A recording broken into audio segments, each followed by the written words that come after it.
করুণাময়ী আমাদেরকে ভালো রাখার চেষ্টা করে, কিন্তু আমরা ওনাদের জন্য কিছু করতে চাইলে ওনারা আমাদের ছেড়ে চলে যায়।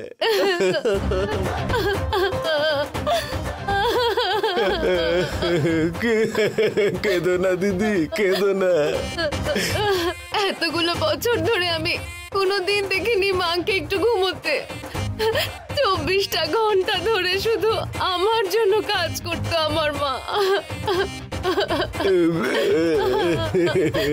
আর হঠাৎ করে কাল একবার চোখ বন্ধ করে আর খুললই না আমার মা।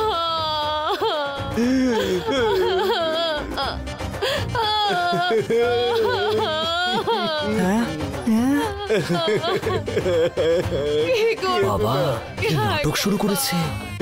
কেঁদো না বোন, কেঁদো না, আর কেঁদো না তুমি। কপালে থাকলে তো হবে, তোমার মাকে ভগবান খুব ভালো রাখবেন।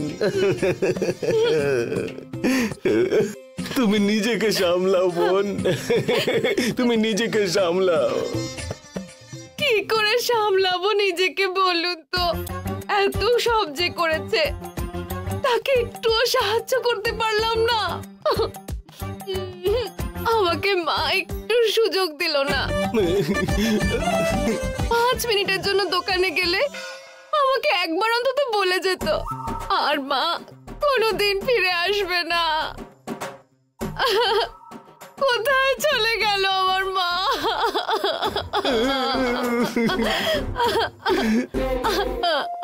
হয়েছে বোন, উনি কি করে মারা গেলেন? রাত্রে ঘুমিয়েছিল, সকালে আর চোখই খুললো না। পাশের বাড়ির লোকেরা দরজা নক করলো, মা দরজাটাই খুললো না। সবার ডাউট হয়েছিল বলে দরজা ভেঙে ফেলে, খুলে দেখে মা মারা গেছে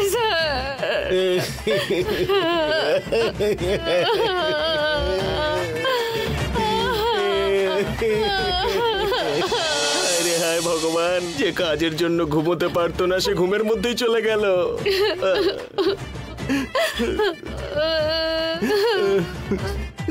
এটা তুমি নাও বোন। লাগবে না দাদা, লাগবে না, আমি জোগাড় করে নেব। তোমার দাদা দিচ্ছে যখন রাখো না। নাও বোন,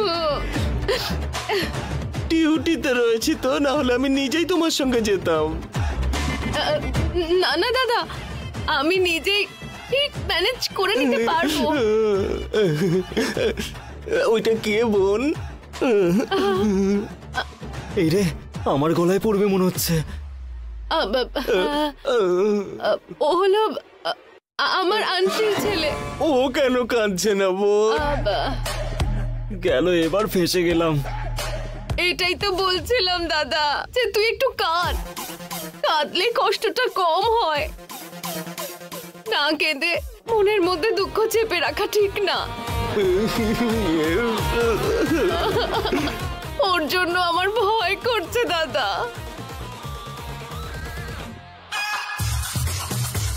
কেঁদে ফেলো ভাই, কেঁদে ফেলো। কাঁদলে কষ্ট কম হবে, কষ্ট মনে চেপে রেখো না, হার্ট অ্যাটাক হয়ে যাবে। শেষে ওনাকেও মুরগি বানিয়ে দিল। দাদা, আমাদের দেরি হয়ে যাচ্ছে, আমরা এখন আসি। হ্যাঁ ঠিক আছে বোন, সাবধানে যেও কিন্তু। নাটকের শেষ নেই। বাই দাদা। বাই বোন।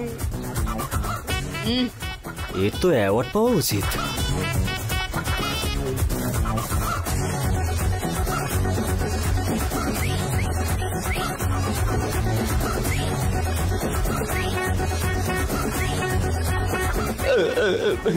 টাটা।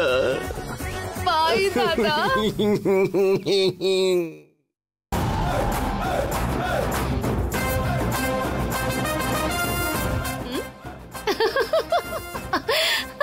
শোনো, তুমি তো বেশ ভয়ঙ্কর দেখছি। তুমি কোনো সামান্য মেয়ে নও।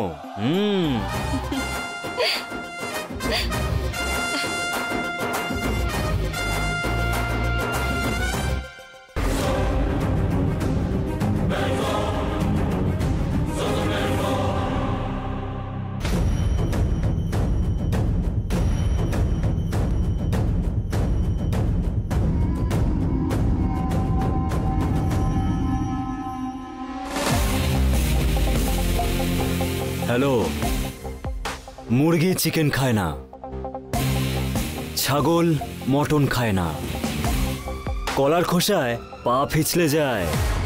ও কামড়ায় কিন্তু ওর মুখ নেই, কথা ফোটে কিন্তু ওর কোনো রূপ নেই। Over over. আপনি যেখানে বলেছেন সেখানে এসে গেছি। ঠিক আছে, ওখানেই থাকো, আসছি।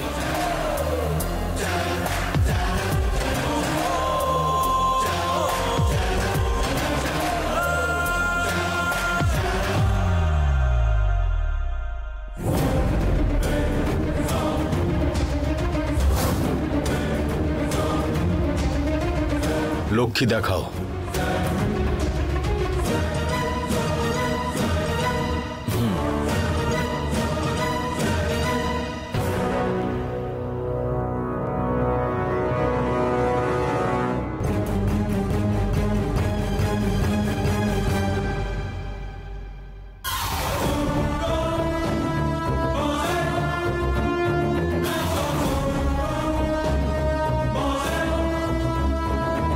পুরো নুন কোথায়? টিকিতে আছে।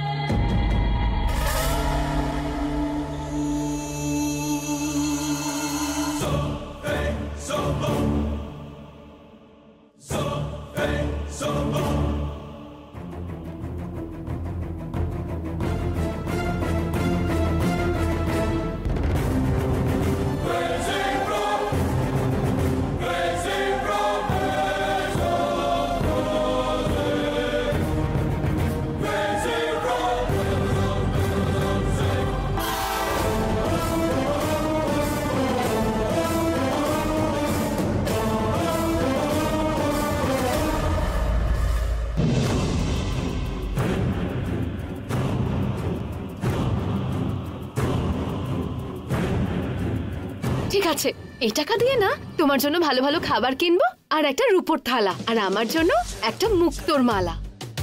ওয়াও, ওকে, সুপার। হ্যাঁ, আমার জন্য রূপোর থালা, তোমার জন্য মুক্তোর মালা। হ্যাঁ ঠিক আছে, এখন চলো তো।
কি হলো সোনা, উঠে পড়লি যে? ঘুম ভেঙে গেল তোর, নাকি ঘুমই আসছে না? আমি ঘুমোচ্ছিলাম, কেন যে ঘুম ভেঙে গেল। আশেপাশে দেখলাম, কোথাও তুমি দেখতে পাইনি। কেন মা, তোমার ঘুম পাচ্ছে না? কেন তুমি এত বেশি চিন্তা করছো? আসলে সোনা, তোর আমার কি হয়েছে মা? কিছুই না সোনা। আরে তোর মাঝে মাঝে ক্লান্ত লাগতো না, আমি সেটা নিয়ে একটু বেশি চিন্তা করছিলাম, অন্য কিছু না। তুমি তো বলেছিলে মা, আমি নাকি অনেক দৌড়ঝাঁপ করেছি, তাই আমি ক্লান্ত হয়ে গেছি। তাহলে আমার কি অন্য কিছু রোগ হয়েছে মা? না সোনা, এসব কথা একদম মুখে আনবে না সোনা। আমি বলছি শোন, তোর সেরকম কিচ্ছু হয়নি। একবার আমরা শুধু ডক্টরের কাছে গিয়ে চেক আপ করে আসবো। এখন এসব ব্যাপারে একদম চিন্তা করিস না তো, নিশ্চিন্তে ঘুমিয়ে পড়। আয়।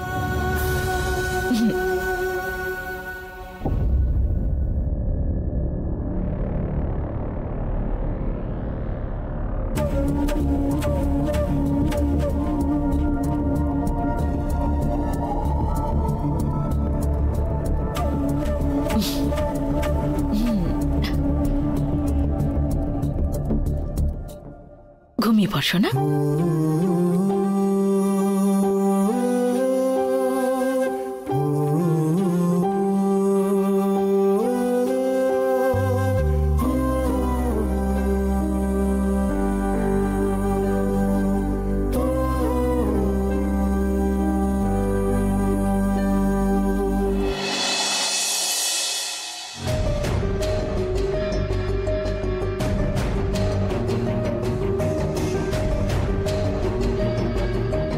অনুজা, হ্যাঁ, কয়েকদিন ধরে দেখছি নন্দিনী বিজয়ের সঙ্গে কাজে যাচ্ছে।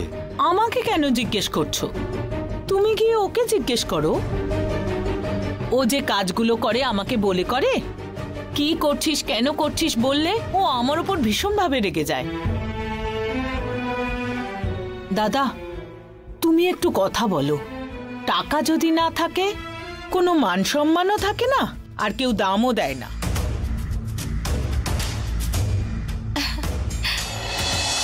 হাই মা। হাই।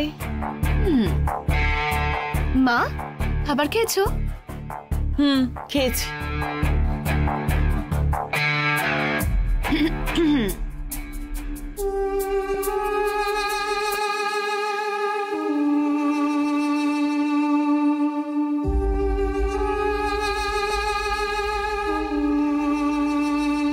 মামা, কেমন লাগছে বলো তো আমাকে? ভালো লাগছে রে মা। কি রে বাবা, নেকলেসটার ব্যাপারে কেউ কিছু বলছে না কেন? লক্ষ্যই করলো না নাকি? আমি নিজেকে ইশারা করে কিছু বোঝানোর চেষ্টা করব। মা, কেরালায় বৃষ্টি হয় না, জল একেবারে গলা পর্যন্ত এসে গেছিল জানো? হ্যাঁ, ইদানিং বৃষ্টি হলে সবকিছু ভাসিয়ে দিচ্ছে, আর রোদ উঠলে সবকিছু পুড়িয়ে ছাই করে দিচ্ছে। এটাকে গ্লোবাল ওয়ার্মিং বলে। আজকাল যে কি সব ঘটনা ঘটছে কে জানে।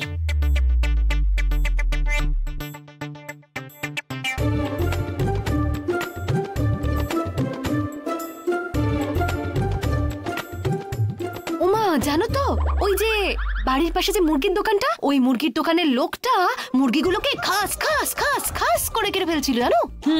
মুরগির যখন গলা কাটে দেখতে খারাপ লাগে, ভালো করে যখন রান্না করা হয় খুব টেস্টি হয়। তাই না দাদা? এরা মনে হচ্ছে ইচ্ছে করে করছে এসব।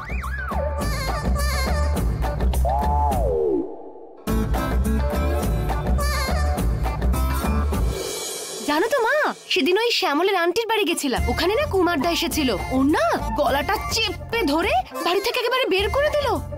তাই? আসলে ওর খুব অহংকার হয়েছে। অহংকার না ওর নয়, তোমার হয়েছে। তখন থেকে আমি আমার গলার মুক্তোর হারটা তোমাকে বারবার করে দেখাচ্ছি, আর তুমি পাত্তাই দিচ্ছ না আমাকে। দেখেও তুমি না দেখার ভান করছো, তাই না? আমি দেখেছি, তবে আমার মেয়ের গলায় এত সুন্দর হার এলো কি করে সেটাই ভাবছিলাম। আরে এটা নকল নয়, সত্যি অরিজিনাল মা। দেখো তুমি। আরে তাই তো, দেখো দাদা, এই হারটা তো খুব দামি। কোথায় পেলি রে? লন্ডন থেকে আনিয়েছি মা। হ্যাঁ, লন্ডন থেকে আনিয়েছিস? তো কত নিল? 10 লাখ টাকা লেগেছে। 10 লাখ টাকা? দাদা, এই দেখো 10 লাখ টাকা দাম। কে দিয়েছে? কেউ কিনে দেয়নি মা, আমি নিজে কিনেছি। ও, 10 লাখ টাকা দিয়ে এই হারটা তুই কিনেছিস? আমি আর বিজয় মিলে পুরো নুনের স্মাগলিং শুরু করেছি, সেখান থেকে এত টাকা পেয়েছি।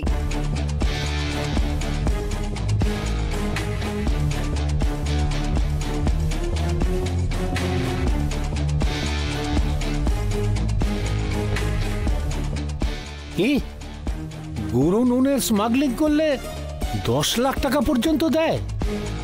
10 লাখ টাকা নয় মামা, 15 লক্ষ টাকা।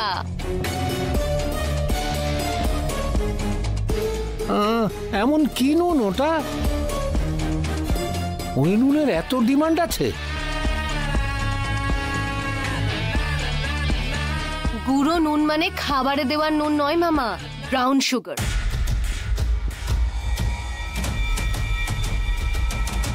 দাদা এসব কি বলছে?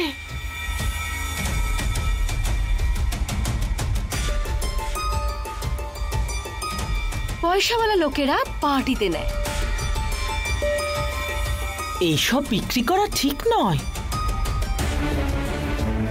টিভিতে সিনেমাতে আমি দেখেছি এইসব যারা বিক্রি করে, আরে তাদের পুলিশ ধরে নিয়ে যায় রে মা। পুলিশ জানলে তবে তো ধরবে গো। পুলিশের থেকে লুকিয়ে লুকিয়ে বুদ্ধি করে ডেলিভারি করতে হয়, বুঝেছো? না হলে এইভাবে 2 ঘন্টার মধ্যে 15 লক্ষ টাকা রোজগার করা যায় নাকি? দাদা এইসব কি বলছে?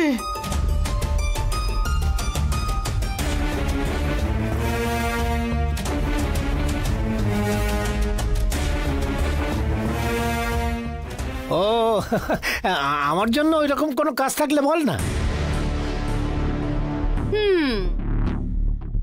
তোমাকে যদি আমাদের সঙ্গে নিই তাহলে গ্যারান্টি আমাদের জেল খাটতে হবে।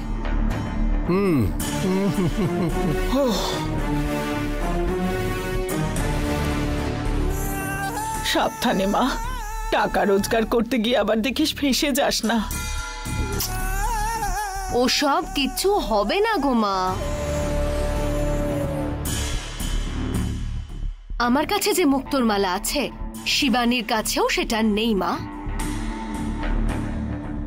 আর এসব দামি জিনিস কিনতে গেলে একটু রিস্ক তো নিতেই হবে। ওসব আমি ঠিক ম্যানেজ করে নেব। মা, নেকলেসটা আবার ফেরত দাও।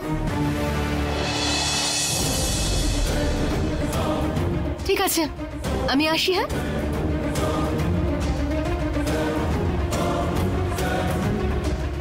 দাদা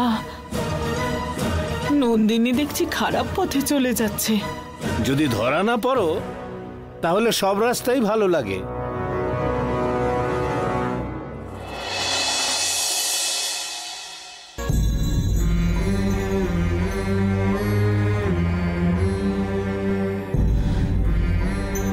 আচ্ছা, এই প্রথমবার কি ও মাথা ঘুরে পড়ে গিয়েছিল, নাকি এর আগেও এরকম হয়েছে? না ডক্টর, ইদানিং এই 2 দিন ধরে দেখছি ওর সঙ্গে এসব কিছু হচ্ছে। আসলে বিষয়টা হলো যে ও জন্মের পর থেকেই অন্যের কাছে থেকে বড় হয়েছে।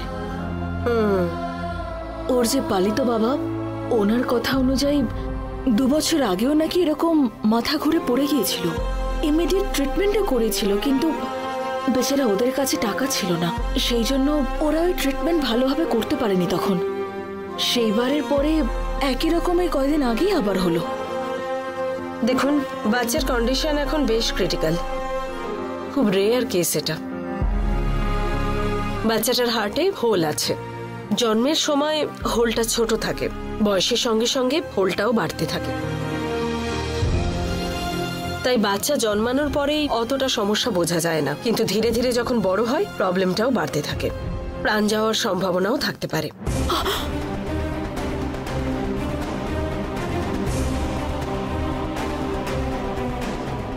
এই ট্রিটমেন্ট করার জন্য সারা ইন্ডিয়াতে একজনই মাত্র ডাক্তার আছেন, রত্নমালা, আর উনি আমাদের এই হসপিটালেই আছেন। থ্যাংক গড, খুব ভালো হলো। কিন্তু উনি এখন ইন্ডিয়াতে নেই, অন্য একটা ডিজিজের রিসার্চের জন্য কানাডায় আছেন। 2 বছর ধরে উনি ওখানেই থাকছেন। ইন্ডিয়াতে আসতে ওনার এখনো 6 মাস লাগবে।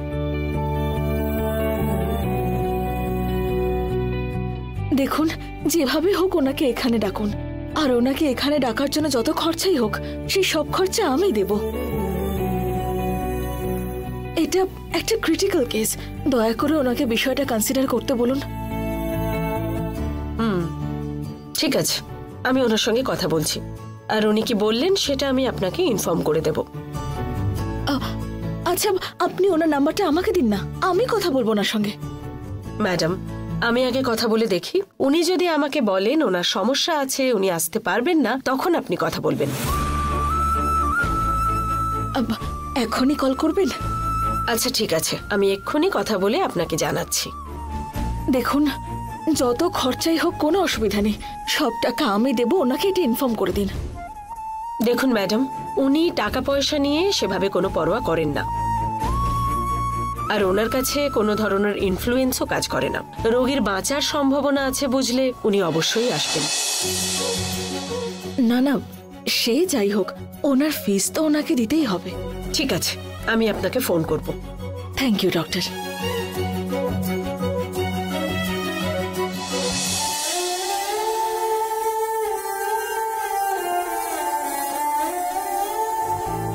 সোনা কেমন আছে?